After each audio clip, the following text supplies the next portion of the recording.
ज्यांचे हात भ्रष्टाचाराने बरबटले आहेत, ज्यांच्या हातामध्ये सामान्य मुंबईकरांच्या स्वप्नांच्या चुराड्याचं रक्त लागलंय आणि ज्यांच्या हातामध्ये सामान्य माणसाने बँकेत जमा केलेल्या पैशाची काळोखी लागली आहे, अशा लोकांना म्हणजेच शिवसेनेच्या लोकांना असे आरोप करण्याचा अधिकार नाही। ज्या पद्धतीने कालपासून तमाशा चाललाय, जणू काही कोणीतरी युद्धावर चाललंय। हे सगळं प्रकरण संपूर्ण मुंबई आणि महाराष्ट्राला माहित आहे। दुर्दैव आहे, एक पक्षाचा खासदार, एका वृत्तपत्राचा संपादक आणि एका शिवसेनेसारख्या पक्षाचा नेता या भ्रष्टाचारात बरबटलाय। प्रकरण समजून घ्या। 47 एकरची राज्य सरकारच्या अंतर्गत असलेल्या म्हाडाची स्वतःच्या मालकीची जागा, ती गोरेगावला, त्या गोरेगावच्या 47 एकरवर 672 मराठी कुटुंब राहत होती। त्यांच्या घराची दुरावस्था, घरं पडायला लागली, कुटुंब वाढायला लागली। मराठी माणसाची अपेक्षा होती, आमचं घर आम्हाला पुनर्विकसित करून द्या। त्या पत्राचाळमधल्या पुनर्विकासासाठी अपेक्षित असलेल्या 672 धारकांच्या पुनर्विकासाचा प्रस्ताव पहिल्यांदा निपुण ठक्कर आणि नंतर गुरु आशिष कन्स्ट्रक्शन कंपनीने विकत घेतला। वायदा काय होता? या 672 मराठी कुटुंबांना 700 फुटाच्या दरम्यानचं घर तिथेच गोरेगावमध्ये पुनर्विकसित करून द्यायचं। कधी झाला होता वायदा? 2007-8 ला। त्या 2007-8च्या वायद्याची परिपूर्तता 2022 पर्यंत झालेली नाहीये। प्रोजेक्ट ज्या गुरु आशिष कंपनीने घेतला, त्यात कोण कोण आहेत?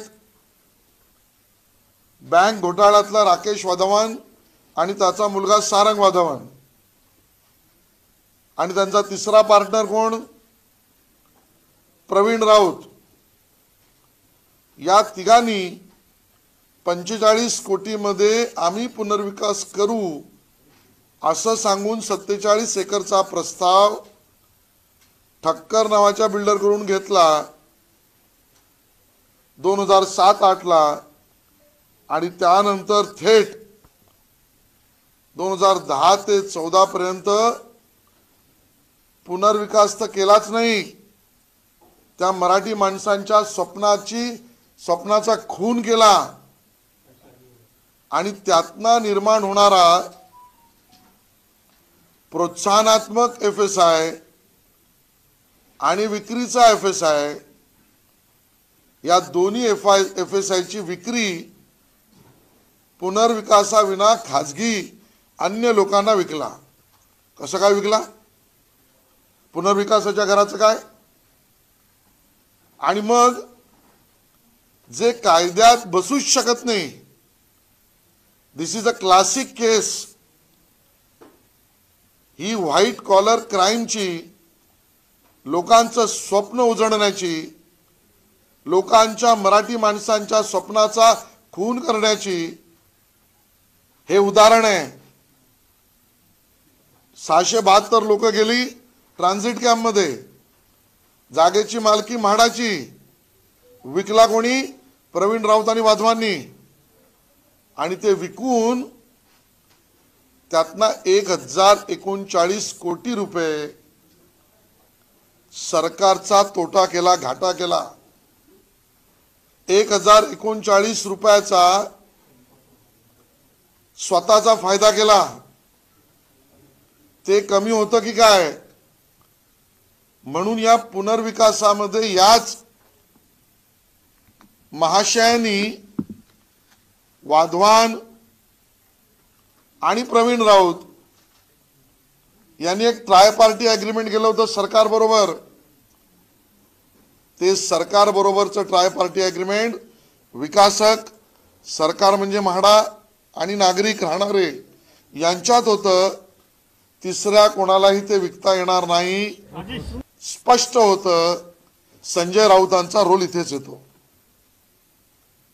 ज्या वेळेला 2011ला प्रवीण राऊत या 672 लोकांना खाली करणं आणि त्याच वेळेला म्हाडाला मिसरिप्रेझेंट करून खाजगी विकासकाच्या बिल्डिंगला विकास करण्याच्या परवानग्या मिळवणं, यासाठी एका बाजूला मनी पॉवर आणि दुसऱ्या बाजूला लोकांना, मराठी माणसाला खाली करण्यासाठीची मसल पॉवर. या मनी पॉवर आणि मसल पॉवरचा गुन्हेगार संजय राऊत हे आहेत. प्रवीण राऊत आणि संजय राऊत यांचा लागबांध आहे. म्हाडाची तक्रार आहे. म्हाडाने केलेली तक्रार 13 मार्च 2018 आहे. 2018 ईडीने तर ECIR खोललाय. तो त्यानंतर जवळजवळ 2 वर्षांनंतर 2021ला, खरं तर 3 वर्षांनंतर 18ला EOW ने केस रजिस्टर केली. 21ला ईडीने ECIR खोलला आणि मग त्याच्यात कमी अजून गुन्हा वाटला की काय म्हणून त्याच गोरेगावच्या सेल कॉम्पोनंट मध्ये विक्रीच्या भागामध्ये या गुरु आशिषने एक नवीन प्रकल्प विक्रीचा घोषित केला, मिडोज. आणि या मिडोज मध्ये आम्ही अमुक अमुक रेटला फ्लॅट विकतोय, ज्यांना घ्यायचे त्यांनी या. अहो, त्या पुनर्विकासात 672 लोकांचं काय ते जाऊ द्या. नवीन अजून त्या मिडोज मध्ये त्या ठिकाणी 138 कोटी रुपये चे फ्लॅट विकून तेही घेतले.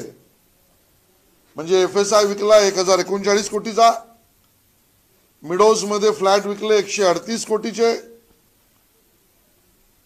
आणि केवढा व्हाईट कॉलर क्राईम आहे बघा. हे 1039 कोटी रुपये जे बँकेत आले गुरु आशिषच्या, त्या बँकेतून ते पैसे ह्या वाधवान नावाच्या आरोपीने प्रवीण राऊतांनी वेगवेगळ्या बँकेमध्ये सायफन केले, डायव्हर्ट केले, पळवले. ते पैसे हा प्रोजेक्ट पूर्ण करण्यासाठी होते किंवा वापरले असते तर बरे झाले असते. पैसे वेगवेगळ्या बँकेत पळवले. त्यातले काही पैसे 100 कोटीच्या वर हे प्रवीण राऊत यांच्याकडे आले. प्रवीण राऊत यांनी त्यातले काही पैसे थेट डायरेक्ट 1 करोडच्या वर, 1,60,00,000 वगैरे हे संजय राऊत यांना दिले. का दिले? संजय राऊत म्हणतात माझा त्यांचा परिचय 2012-13चा. संजय राऊत आणि प्रवीण राऊत चौकशीमध्ये सांगतात माझा परिचय 2012-13चा. पण संजय राऊत यांच्या पत्नी वर्षा राऊत यांच्या अकाउंटवर पैसे येतात 2009 आणि 10ला, 2010 आणि 11ला, 2011 आणि 12ला. मग राऊत साहेब, अनोळखी माणसाकडून चेकने तुम्ही पैसे सामान्य मराठी माणसाच्या पुनर्विकासाच्या स्वप्नाचं खून करून अनोळखी माणसाकडून घेतले चेक. तर त्या अनोळखी माणसाकडून कॅश किती घेतलेत? चौकशीचा मुद्दा आहे. यात सूडबीड काय नाही, सडकून चौकशी चालू आहे, सडेतोड चौकशी चालू आहे. सुडाच्या नावाखाली स्वतःचा भ्रष्टाचार लपवण्याचं काम उद्धवजी तुम्ही करू नका. मराठी माणसाच्या स्वप्नाचा खून तुमच्या पक्षातील खासदाराच्या जीवावर गुरु आशिषने केलाय. त्यात तुमचे हात लाल करू नका. बरं तेवढंच नाही, 1039 गेले करोड, 138 करोड नवीन विकून घेतले. ते कमी पडलं की काय म्हणून या सगळ्या कन्स्ट्रक्शनला, बांधकामाला पूर्ण करण्यासाठी बँकेकडून सुद्धा लोन घेतलं आणि मग युनियन बँक ऑफ इंडिया त्याकडून लोन घेतलं 100 कोटी रुपये आणि IL&FS कडून घेतलं 215 कोटी रुपये. म्हणजे 315 कोटी रुपये प्रोजेक्ट बांधकामाचा पूर्ण करायचा आहे म्हणून बँकेकडून घेतले, ज्या बँकेत परत सामान्य नागरिकाचे पैसे आहेत. त्या पैशाने बांधकाम पूर्ण केलं नाही. ते पैसेही दुसरीकडे वळते गेले. म्हणजे हद्द झाली. निर्लज्जपणाचा कळस झाला. गमछे फिरवण्याचा निर्लज्जपणा तुम्ही करता आणि बँकेचे पैसेही पळवता. विक्रीतल्या बांधकामातल्या सामान्य नागरिकाचे बुकिंगचे पैसे पळवता. अनधिकृतरित्या FSI विकून त्याचे पैसे पळवता. आणि सगळ्यात भयंकर म्हणजे सामान्य मराठी मुंबईकराच्या पुनर्विकासाच्या स्वप्नाचा खूनही करता. आणि मग चौकशी करायची नाही. बरं याच काळामध्ये शिवसेना किंवा उद्धवजी सांगू शकतील का, याच 2010 ते 2021 मध्ये त्याच काळामध्ये दादरला फ्लॅट कसा येतो, भांडुपला घर कसं येतं, त्याच काळामध्ये किहीमला अलिबाग मध्ये प्रॉपर्टी विकत घेतली जाते. हे सगळं प्रकरण काय सोपं आहे? बरं किहीमला ज्यांच्याकडनं प्लॉट खरेदी केले त्यांच्या जबानी आहेत. यात रोखीचा व्यवहार झालाय. मग ही रोख रक्कम आली कुठून? आणि म्हणून या सगळ्या प्रकरणामध्ये कायदेशीररित्या म्हटलं तर सरकारी जागेचा अपव्यय केलाय, नंबर 1.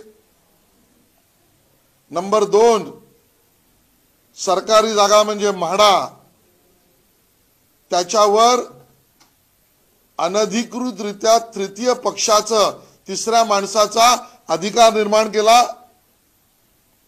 नंबर 3, त्या ठिकाणी राहणाऱ्या आमच्या मराठी 672 कुटुंबांच्या घराचा स्वप्नाचा खून केला. नंबर 4, 1039 कोटी रुपयांचा अपव्यवहार केला. नंबर 5, सरकारला मूर्ख चीट करून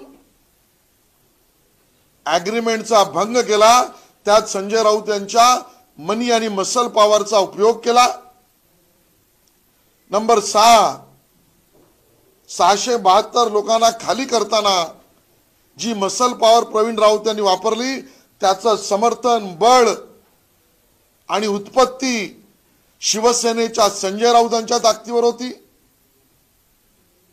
नंबर 7, त्याच जागेवर नवीन बांधकामात विक्रीचं आश्वासन देऊन 138 कोटी रुपये कमवले. आणि नंबर 8, सामान्य मुंबईकराचे बँकेतले पैसे, IL&FS मधले 215 कोटी आणि युनियन बँक ऑफ इंडियातले 100 कोटी, हेही पैसे वळवले.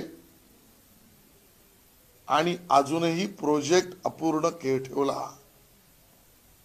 आणि नंबर 9, यातले पैसे थेट आलेले रेकॉर्डवरचे काही करोड दिसले, कॅश मधले किती आले अजून समजत नाहीत. हे थेट संजय राऊतांच्या परिवाराकडे आले. आणि नंबर 10 यापेक्षाही गंभीर गोष्ट ही आहे, हे जे काही 1000 कोटी रुपये गेलेत ते अजून कुठकुठल्या बँकेत, तिथून कुठल्या कुठल्या लोकांकडे, त्यांनी कुठल्या कामासाठी, त्यात राष्ट्रीय का अराष्ट्रीय, वैध का अवैध, प्रासंगिक का अप्रासंगिक, कुठल्या कामासाठी वापरले आहेत हे अजून स्पष्ट होत नाहीये. आणि म्हणून गेल्या 25 वर्षातला मुंबईतला मराठी माणसाच्या स्वप्नाचा खून करून अवैध पद्धतीने पैसे पळवण्याचा केलेला कार्यक्रम आहे. आणि हे सत्य आहे, याचं पाप शिवसेनेकडे आहे. कारण बाळासाहेबांची शिवसेना 20% राजकारण, 80% समाजकारण म्हणत होती. आणि संजय राऊत यांच्या माध्यमातून उद्धवजींच्या शिवसेनेने 80% बिल्डरांकडून पैसे पळवणे आणि 20% जमलं तरच काहीतरी सामाजिक काम करणे, इथपर्यंतचा हा प्रवास आहे. याचा पाठपुरावा सामान्य मुंबईकराला न्याय मिळण्यासाठी भाजप करील आणि करील. उद्धव ठाकरेंनी संजय राऊत यांच्या कुटुंबियांची भेट घेतलेली आहे आणि त्यानंतर प्रसार माध्यमांशी संवाद साधताना म्हटलेलं आहे की शिवसेना पक्ष संपवण्याचं काम भाजपा करत आहे. खरं तर त्यांच्या पक्षातीलच शिवसेनेचे शिंदेबरोबर असलेले आमदार हाच आरोप उद्धवजींवर करतायत की उद्धवजी तुम्ही शरद पवारांबरोबर आणि सोनियाजींबरोबर बसून शिवसेना का संपवताय. आणि त्यामुळे 60 आमदारांच्या पक्षातील 50 आमदार उद्धवजींनाच म्हणतात की तुम्ही संपवताय शिवसेना. आणि भारतीय जनता पार्टी बाळासाहेब ठाकरेजींच्या विचारांना सन्मान करून बाळासाहेबांच्या शिवसेनेबरोबर युती करून तो विचार पुढे नेत आहे. भाजपच्या डोक्यात हवा गेली आहे, त्यामुळे अशा पद्धतीचं राजकारण केलं जात आहे. तुम्ही आमच्याकडे सत्ता होती पण आम्ही अशा पद्धतीने वागलो नाही असंही उद्धव ठाकरे. कदाचित ईश्वर करो त्यांना हा आजार होऊ नये, पण त्यांना विस्मृतीचा आजार झालेला दिसतोय. 2.5 वर्षातील सरकारमध्ये उद्धवजी तुम्ही काय केलं हे जरा बघा. तुमच्या सरकारच्या विरोधात कोणी बोललं तर घरात घुसून त्याचे केस कापणे, मुंडन करणे हे धंदे तुमचेच ना. तुमच्या सरकारच्या धोरणाविरोधात कोणी पत्रकाराने स्टोरी केली तर त्याला घरात घुसून काढायचं आणि अटक करायचं हे उद्योगधंदे तुमचेच ना. तुम्हाला प्रतिप्रश्न केला तर त्या अभिनेत्रीचं घर तोडायचं हे पाप तुमचंच ना. तुम्हाला प्रतिप्रश्न विचारला तर केंद्रीय मंत्री असला तरी त्याच्या मुसक्या मारायच्या हे कुकृत्य तुमचंच ना. उद्धवजी तुम्ही कसे वागलात त्याआधी बघा. भारतीय जनता पार्टी असं कधीच वागणार नाही. आणि राहायला हवा कोणाच्या डोक्यात घुसली तर भ्रष्टाचाराची जी हवा तुमच्या डोक्यात घुसली आहे शिवसेनेच्या, तुमच्या म्हणजे शिवसेनेच्या, ती काढल्याशिवाय भाजप गप्प बसणार नाही. 2 दिवसांपूर्वी राज्यपालांनी एक वक्तव्य केलं होतं मराठी माणसाच्या विरोधात. आता त्यांनी माफी मागितली आहे, पण ते वक्तव्याबद्दल उद्धव ठाकरे लगेचच आक्रमक झाले. त्यांनी पत्रकार परिषद घेतली. त्या सगळ्यावर की मराठी माणसाला कसं हे केलं जाते भाजपकडून हा आरोप केला होता. आणि या सगळ्या प्रकरणामध्ये अनेक मराठी माणसाचे देखील घरं पत्रात आहेत. त्या 2 वेगवेगळ्या गोष्टी आहेत, पण वेगवेगळी भूमिका उद्धव ठाकरेंची दिसते. राज्यपालांची माफी याबद्दल देखील सांगा. राज्यपाल महोदयांच्या वाक्याशी असहमती आम्ही दाखवली. केवळ असहमती नाही, त्या ठिकाणी थेट पहिली भूमिका मीच घेतली पक्षाच्या वतीने. आणि कुठल्याही पदावरच्या माणसाने मराठी माणूस, मराठी संस्कृती, मराठी भाषा याला नख लावलं तर आम्ही ते सहन करणार नाही. ही पक्षाची अधिकृत भूमिका आम्ही घेतली, त्या भूमिकेवर आम्ही ठाम आहोत. उद्धवजी, आता तुम्हाला रोज एक प्रकरण आम्ही दाखवू, दर महिन्याला एक प्रकरण दाखवू, थेट कुलाब्यापासून मुलुंड पर्यंत आणि बोरवली पासून CST पर्यंत मराठी माणसांच्या इमारती, धोकादायक चाळी, त्या मराठी माणसाचे विक्रीचे गाळे, मराठी माणसाच्या झोपडपट्टी पुनर्विकास, यामध्ये शिवसेनेचे हात भ्रष्टाचाराने बरबटलेले आहेत. त्यातलं एक पहिलं उदाहरण पत्राचाळ आहे. अहो, सूडबुद्धी कसली म्हणता, त्याचंही उत्तर मी देतो. FIR रजिस्टर झालाय 13 मार्च 2018 ईडीने ACR उघडलंय 2021 4 वर्षाच्या 3 वर्षाच्या चौकशीनंतर ईडीने प्रकरण घेतलं. ही सूडबुद्धी. बरं, 2019 पासून 2021 पर्यंत तुमचं सरकार होतं. ज्या EOWच्या FIR मधून गुन्ह्यातून ईडीचे पर्यंत प्रकरण गेलं, तुम्ही काय त्याला लोणचं लावत होतात? त्या काळामध्ये मग संजय राऊतांना अडकवण्यासाठी ते प्रकरण तुम्ही जिवंत ठेवलं होतं. आणि त्यामुळे सूडबुद्धी नाही, ही सडकूंची चौकशी आहे, सडेतोड भूमिका आहे. आणि मराठी माणसाच्या स्वप्नाच्या, घरातल्या स्वप्नाचा खून मुंबईत शिवसेनेने केलाय, उद्धवजींच्या शिवसेनेने केलाय. आम्ही प्रकरण उजडत आणणार. फडणवीस सरकारच्या काळात या सगळ्या प्रोजेक्टची चौकशी लावण्यात आली होती, काही अधिकाऱ्यांवर देखील कारवाई झाली होती अशी एक माहिती आहे. मात्र या 2.5 वर्षात इथं रखडलेल्या परवानग्या असतील, तिथले NOCs वगैरे, हे खूप फास्ट देण्यात आलं असं वाटतंय. मागच्या 2-2.5 वर्षातच सगळी गोष्टी. आज मी सगळ्या गोष्टी सांगणार नाही. माझं आवाहन आहे, उद्धवजी, तुम्ही किंवा तुमच्या कुठल्याही नेत्याने मी जे आज 9 आरोप केले आहेत त्याचं एक एक करून उत्तर द्यावं. आणि ते ज्या वेळेला कमी पडतील त्या अजून 10 गोष्टी या प्रकरणातल्या आम्ही समोर आणू.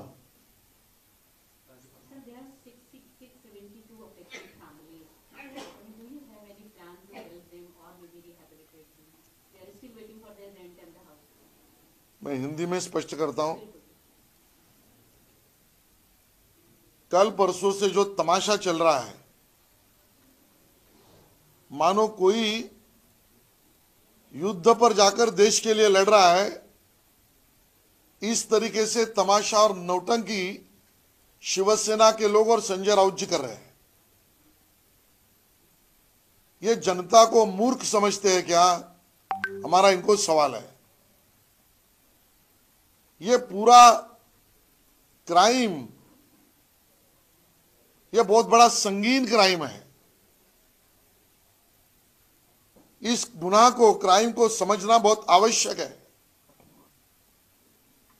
47 एकड़ की महाराष्ट्र सरकार की म्हाडा की जगह, उस पर बसे हुए हमारे मराठी बंधु, 672 घर उनके थे.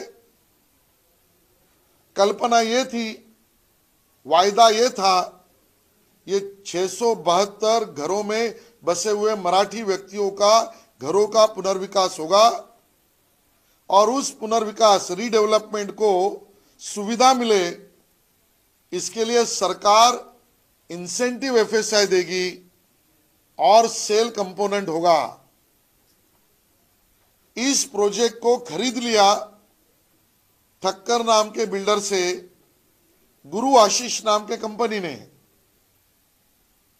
ये गुरु आशीष ने 672 मराठी हमारे जो परिवार थे, जिनका सपना खुद का घर गोरेगांव में वहीं पर 700 स्क्वायर फीट का मिले, ये 2007-8 का सपना पूरा करना था, 2022 तक अब नहीं हुआ है.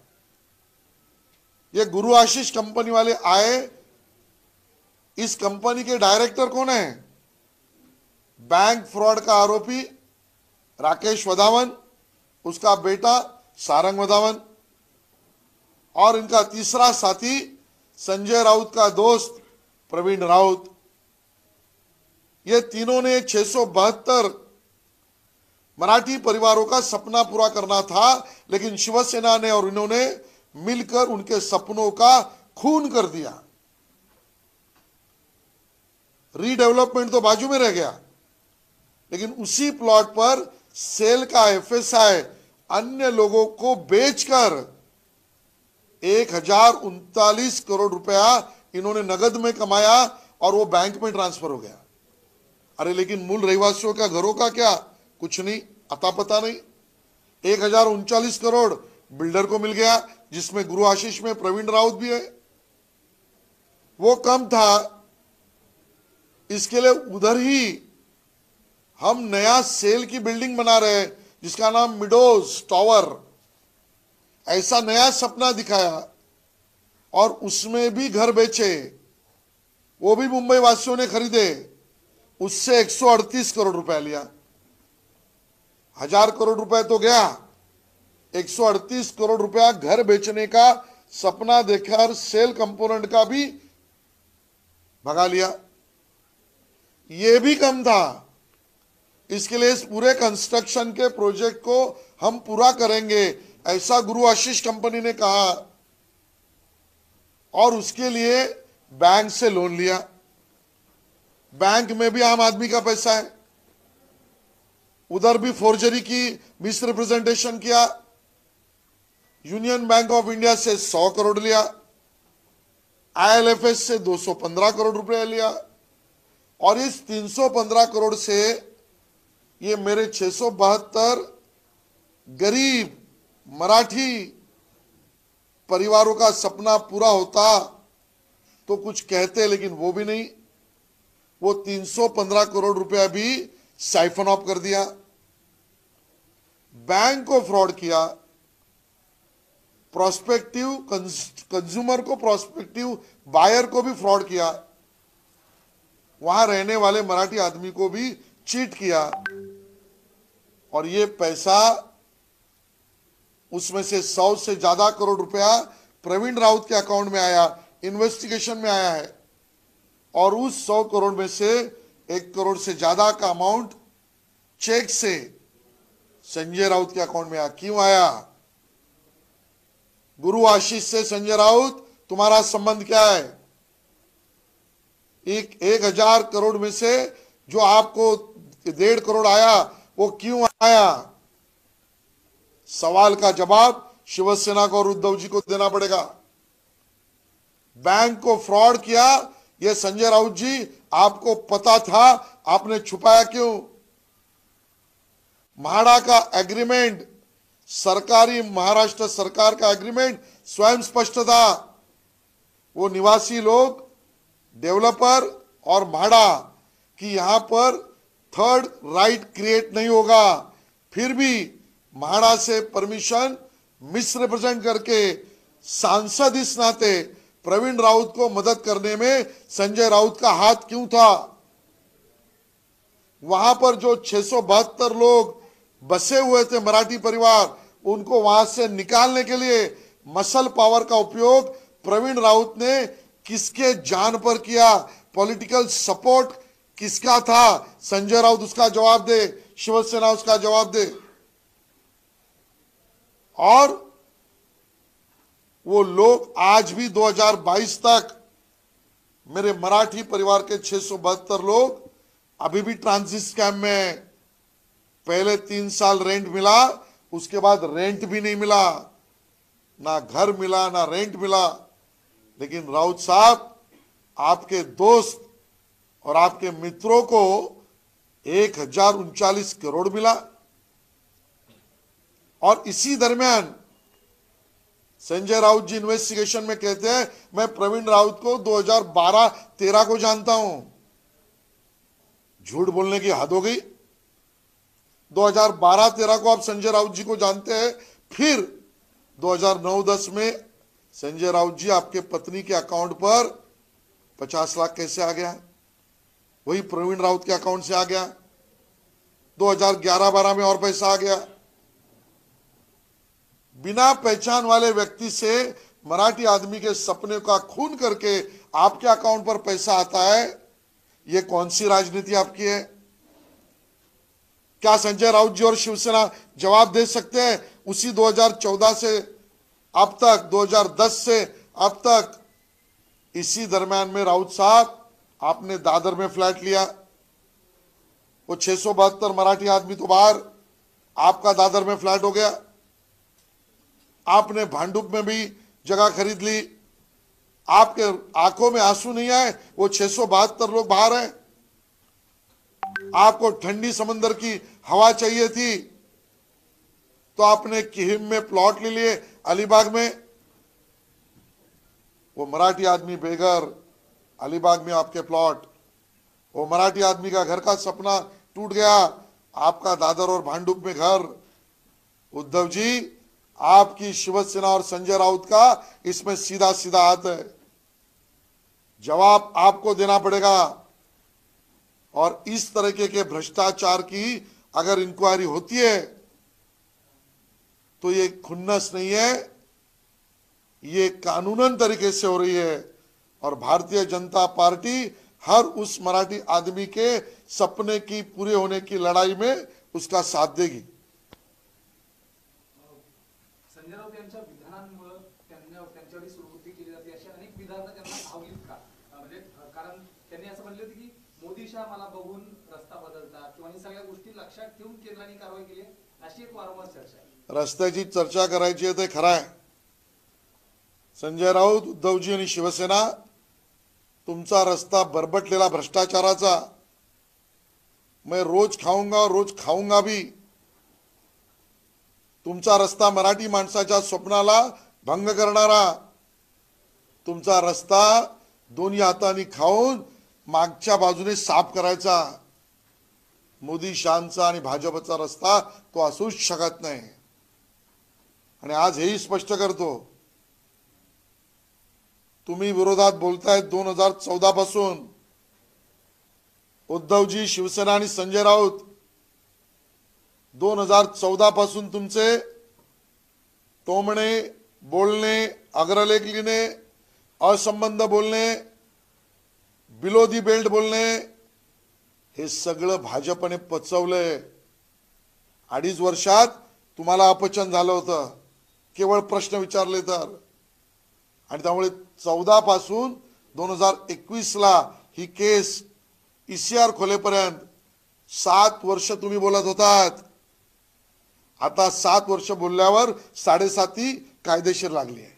एक आरोप असा केला जातो की भाजप किंवा केंद्रीय यंत्रणांकडून सिलेक्टिव्ह लोकांवरच कारवाई होते, म्हणजे यामिनी जाधववर अशा पद्धतीची कारवाई होणार का, प्रताप सरनाईक यांच्यावर अशा पद्धतीची कारवाई होणार का, किंवा याआधी भाजपात आलेले नारायण राणे असतील यांच्यावर पण ईडीचे आरोप झाले होते, त्यांच्यावर मात्र कारवाई होत नाही, असा आरोप। उलट आहे, या चौकशीमधले प्रताप सरनाईक त्यावेळेचे, त्यांना कोर्टाने स्टे दिला। या प्रकरणात अन्य जे कोर्टात गेले, या म्हणजे अशा प्रकरणात त्यांना कोर्टाकडून त्यांनी त्यांची भूमिका मांडली। ज्यांना कोर्टासमोर मांडायला भूमिका नाहीत, ज्यांना न्यायालयासमोर जाण्यासाठीचे स्वच्छ हात नाहीत, त्यांना राजकीय भाष्य करून पळण्याचा हा मार्ग आहे। अशी जी आता काही वेळापूर्वी राज्यपालांनी त्या वक्तव्याबद्दल माफी मागितली आहे, जाहीरपणे त्यांनी त्याचं पत्रक देखील काढले की मी हेतुपुरस्सर बोललो नाही, कौतुकास्पद बोलायला गेलो त्याचा विपर्यास झाला, पण त्यांनी जाहीर माफी मागितली, त्याबद्दल देखील नाही, मी ते वाचलेली नाहीये। आणि त्यामुळे राज्यपालांच्या पदावर बसलेल्या व्यक्तीच्या बाबत स्वतः न वाचता त्याच्यावर प्रतिक्रिया देणं मला योग्य वाटत नाही। सर, ये 672 परिवारों के लिए क्या किया जा सकता है? 672 परिवारों का ट्राई पार्टी एग्रीमेंट गुरु आशीष इन्होंने जो भंग किया वो संजय राउत जी के मसल और मनी पावर पर, आज उस ट्राई पार्टी एग्रीमेंट को जीवित करके इन स्टिपुलेटेड टाइम उनका पहला घर बना के देने की योजना, इसकी मुहूर्त देवेंद्र जी ने शुरू की थी। अब वापस एकनाथ शिंदे जी और देवेंद्र जी आने वाले 1.5 साल में उनका घर बना के देंगे, इस प्रकार का काम चालू है। धन्यवाद। विचारा। मागच्या अनेक वर्षांपासून हा प्रकल्प रखडला, मात्र या सगळ्या भ्रष्टाचाराचा फटका जो आहे तो तिथल्या स्थानिक रहिवाशांना बसतोय. हे खरं आहे. असे लोक आहेत. 672 लोकांच्या मराठी माणसाच्या घराचा खून उद्धवजींच्या शिवसेनेने केला असला तरी एकनाथ शिंदेची आणि देवेंद्र फडणवीसांचं सरकार